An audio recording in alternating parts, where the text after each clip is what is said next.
Hi, today I'm going to show you how to troubleshoot any issues with your pet's E-tube.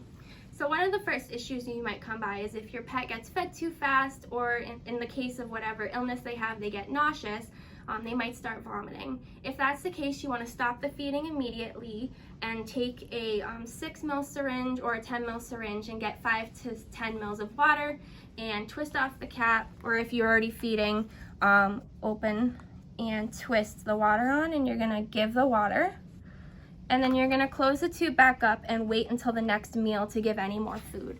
If your pet keeps vomiting, you would want to call your vet right away, because there is a secondary issue that could occur due to the vomiting, which would be if your pet retches too hard, the tube might cause itself to go and reverse in the pet's esophagus and start coming out of the pet's mouth.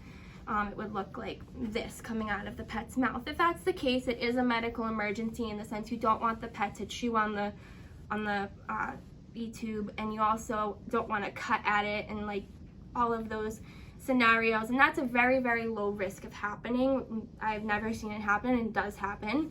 But if that's the case, you want to come to your veterinary clinic or an emergency clinic right away, and while under sedation or a slight anesthesia, they can reverse the tube easily and or have to replace the tube, but they can use the stoma to do that, and it would be not an issue. But just don't cut the tube, and make sure that the pet doesn't chew on it and swallow any of it.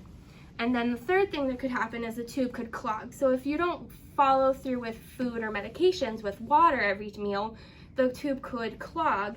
And if that's the case, you first want to fill up a syringe with water, lukewarm water, and you're going to do the same thing like a feeding, but you're going to give some hard pushes of the lukewarm water.